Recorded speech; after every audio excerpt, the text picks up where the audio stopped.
তো hello guys, ভিডিওটা last পর্যন্ত দেখতে থাকেন, অনেক মজা পাবেন। কমেডি ভিডিও, তো লাস্ট পর্যন্ত দেখতে থাকেন। যদি মজা লাগে ভিডিও দেখে ফলন তোমার তো ফোন পে লাইক, কমেন্ট, পাসওয়ার্ডটা বলো শেয়ার তো। এন্ড সাবস্ক্রাইব অনু করে দাঁড়াও দিবেন বলছি। যাতে ও মা গো, এই কালামস্তা ভিডিও তো লাস্ট পর্যন্ত পাসওয়ার্ড দেখতে বলার থাকেন, আগেই অনেক গুলি করে মজা দিয়েছে। পাবেন। মজাদার ভিডিও, ফানি কমেডি ভিডিও আছে, তো দেখতে থাকেন, আপনারা দেখতে দেখতে মজা নেন। ও মা গো, আমি তো ফোনটাই ছুঁড়ে মেরেছি। ফোনটা তো ভেঙে গেল, এবার কি হবে? লাইক, এই কমেন্ট, শেয়ার ফোনটাতেই তো আমার এন্ড স্বামীর সব সাবস্ক্রাইব টাকা করতে আছে। কিন্তু ভুলবেন না। চিল বাবা, তুমি আসতেই আমার ফোনটা ঠিক হয়ে গেল। আমি ভাঙা জিনিস গড়তে পারি। তাহলে আমার স্বামীকে একটু বাঁচিয়ে দাও না, ওর কাছ থেকে ফোন পের পাসওয়ার্ডটা শুনবো। চলো। এ তো মরে গেছে, একে আমি বাঁচাতে পারবো না, তবে এর আত্মাটা আমি কারোর মধ্যে ঢুকিয়ে দিতে পারি।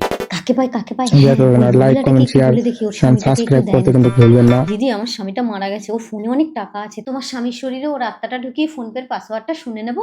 মনো, এদিকে শোনো। ওর স্বামীর আত্মা তোমার মধ্যে ঢুকে গেলে তুমি মোবাইলটা নিয়ে ওকে পাসওয়ার্ড বলবে না, আমাকে এসে বলবে। যাও। ঠিক আছে বাসি, বৌদি চলেন, দিন ও রাতটা আমার মধ্যে ঢুকিয়ে দিন। আমার মোবাইল কোথায় পানু? এই তো মোবাইল, এবার ফোন পে পাসওয়ার্ডটা বলো। দাও। না, মনো ওকে বলবে না। আমাকে মনে বলে ডাকছেন কেন? আমার নাম তো ফলন, আর আপনি কে? এই, তুমি আমার স্বামীর ভেতর থেকে তোমার স্বামীর আত্মা বের করে নাও। তুমি তখন রাজি হলে কেন? এখন চিল বাবা বাড়ি নিয়ে চলে গেছে, আমি কি করবো? এই, তুমি ঘরে চলো। এই ছাড়ো, কে আপনি? বাড়ি চলো পানু। তোমার স্বামীকে রাতে একটু আদর করে ফোন পের পাসওয়ার্ডটা শুনে নিয়ে ছেড়ে দেবো। চলো। তো স্বামী আর কোনোদিন তোর কাছে ফিরে আসবে না। লোভে পাপ, পাপে মৃত্যু।